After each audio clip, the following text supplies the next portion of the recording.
...2019 yılı gerçekten Batman bütün olumsuzluklara rağmen İşkur olarak biz ciddi bir performansla bazı göstergelerimizde Türkiye'nin ilk sıralarına da girerek sonuçlarımızı ortaya koyduk. Bu manada 1028 proje icra ettik. Tabii burada tek başına İşkur'un yapacağı işler değil bunlar. Ben her zaman bunu önemsiyorum. Kolektif akıl dediğimiz sektörlerimizle, işverenlerimizle, STK'larımızla, ticaret sanayi odalarımızla, MÜSİAD, TÜMSİAD, ASRİAD, ASKON gibi işveren STK'larımızla işbirliği içerisinde bu manada çalışmalarımızı yürütüyoruz. Bu 1028 projeden 14.000 net rakamı söyleyeyim. 14.596 kişi yararlandı. Bunun yarısından fazlası istihdam edildi. Geri kalanı da mesleki eğitim belgelerini alarak iş bulabilme yeteneklerini geliştirmiş oldu. Özellikle Batman'da malumunuz tekstil sektörü şu anda istihdam alanında 1. sırada. Sonra kimya, sonra gıda sektörü ve hizmet sektörü geliyor. Hizmet sektörleriyle de işbirliğimiz, çalışmalarımız var. Gerek büyük marketlerle, gerek hastanelerle, gerek toptancılarla. Yani İşkur hemen hemen her üretim yerinde, her ticari birimde işbirliğini sürdürüyor. Bu manada bu 7744 genç kızımız, kadınımız projelerimizden yararlanmış. 6681 de erkek yararlanmış ve Türkiye'de bir ilk olarak ilk defa İşkur'un projelerinden en fazla kadının yararlandığı ve bu manada Türkiye'de kadın istihdamında 3. sırada olduğumuzu söylemek istiyorum. Bu çok önemli.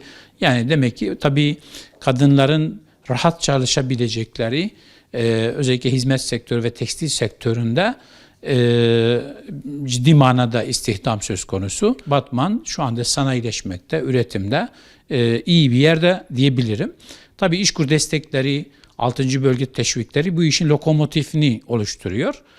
Biz bu manada bu desteklerden ötürü memnunuz. Neden? Çünkü gençlerimiz gerçekten artık seçmeli iş fırsatlarına sahiptirler. Yani hatta çoğu ben şu firmayı değil de şu firmada çalışmak istiyorum diye tercih bile yapabiliyorlar artık. Yani rekabet arttı. Çalışma ortamlarının iyileşmesi artıyor gittikçe ve organize sanayi bölgesinde yeni fabrikalarımız şu anda açıldı bir kısmı da inşaat aşamasında açılacaklar. Buralardan da tabii en az 5000 istihdamı hedefliyoruz. Sadece mesleki eğitim iş gücü yetiştirme kursları dediğimiz aktif hizmetlerde 154 milyon TL para harcadık. Bu ciddi bir rakam. İşsizlik ödeneğiyle beraber 181 milyon bir rakama ulaştık. Bu sosyoekonomik açıdan, çalışma hayatının niteliği açısından ciddi bir fırsat. Bu fırsatı verimli, etkili bir şekilde, daha denetimli bir şekilde sürdürmeyi hedefliyoruz 2020 yılında da. Ve 2020 yılında yine gençlerimizin, kızlarımızın aktif bir şekilde sanayide yer almalarını hedefliyoruz. Engelli kardeşlerimize yine projelerimiz oldu. 1129 engelli kardeşimiz projelerden yararlandı ve işe yerleştirildi. Bu manada da önemli bir çalışma ve biz Türkiye sıralamasında imalat sektöründe 2. sıradayız işe yerleştirmede. Kadın istihdamında 3. sıradayız. Genç istihdamında da 10. sıradayız. Yani toplamında. Yani düşün ki birçok büyük şehirle biz rekabet ettik ve geçtik de hatta onları. Onun için tabii ekibimdeki arkadaşlara, işverenlerimize hem sanayide hem ticarette bizimle işbirliği yapan bütün Batmanlı hemşerilerimize veya Batman'da üretim yapan, Batman'ın dışında gelen sanayicilerimize ben burada teşekkürlerimi sunuyorum. Şimdi 2020 yılı için Sayın Valimizin başkanlığında İl İstihdam ve Mesleki Eğitim Kurulu toplandı. 148 meslekte yaklaşık 20 bin insanın mesleki eğitimi hedefliyoruz.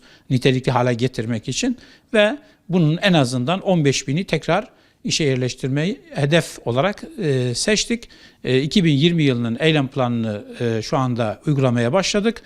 İnşallah yeni binamızda, yeni çalışma ortamında bu hedeflerimizi gerçekleştirme noktasında ekip olarak çalışmaya devam edeceğiz.